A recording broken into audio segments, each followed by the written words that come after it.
ससुराल की वो पहली सुबह।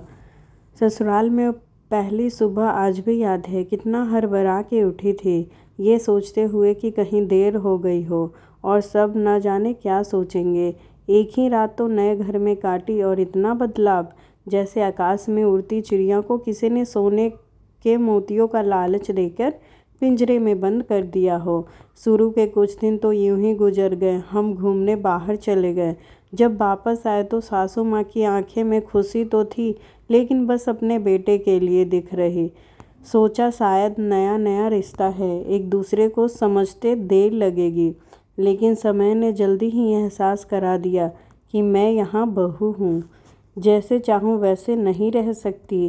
कुछ कायदा मर्यादा है जिनका पालन मुझे करना होगा। धीरे धीरे बात करना, धीरे धीरे हंसना, सबके खाने के बाद खाना, ये सब आदतें जैसे अपने आप ही आ गई। घर में माँ से भी कभी कभी ही बात होती थी। धीरे धीरे पीहर की याद सताने लगी। ससुराल में पूछा तो कहा गया अभी नहीं, कुछ दिन बाद। जिस पति ने कुछ दिन पहले ही मेरे माता पिता से ये कहा था कि पास ही तो हैं, कभी भी आ जाएगी, उनके भी सुर बदले हुए थे। अब धीरे धीरे समझ आ रहा था कि शादी कोई खेल नहीं है। इसमें सिर्फ घर नहीं बदलता, बल्कि आपका पूरा जीवन ही बदल जाता है। आप अभी भी उठ के अपने पीहर नहीं जा सकते। यहाँ तक कि कभी याद आए तो आपके पीहर वाले भी बिन पूछे नहीं आ सकते। पीहर का वो अल्हड़पन, वो बेबाक हंसना, वो झूठे मुंह रसोई में कुछ भी छू लेना, जब मन चाहे तब उठना, सोना, नहाना, सब बस अब यादें ही रह जाती है। अब मुझे समझ आने लगा था कि क्यों विदाई के समय सब मुझे गले लगा लगा के रो रहे थे। असल में मुझसे दूर होने का एहसास तो उन्हें हो ही रहा था, लेकिन एक और बात थी जो उन्हें अंदर ही अंदर परेशान कर रही थी कि जिस सच से उन्होंने मुझे इतने साल दूर रखा, अब वो मेरे सामने आ ही गया। पापा का ये झूठ कि मैं उनकी बेटी नहीं बेटा हूँ, अब और दिन नहीं छुप पाएगा।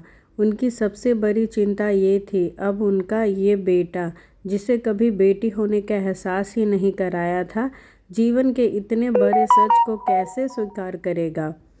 माँ को चिंता थी कि उनकी बेटी ने कभी एक गिलास पानी का नहीं उठाया, तो इतने बड़े परिवार की जिम्मेदारी कैसे उठाएगी।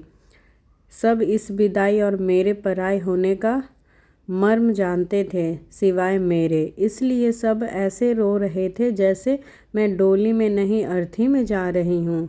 आज मुझे समझ आया कि उनका रोना गलत नहीं था। हमारे समाज का यही नियम है, एक बार बेटी डोली में विदा हुई तो फिर वापस मेहमान ही हो जाती है। फिर चाहे कितना भी कोई क्यों ना कहे कि ये घर तुम्हारा ही है। सच तो ये है कि अब वो कितना भी परेशानी रहे, कितना भी जिम्मेदारी रहे, उसे ससुराल में ही रहना है।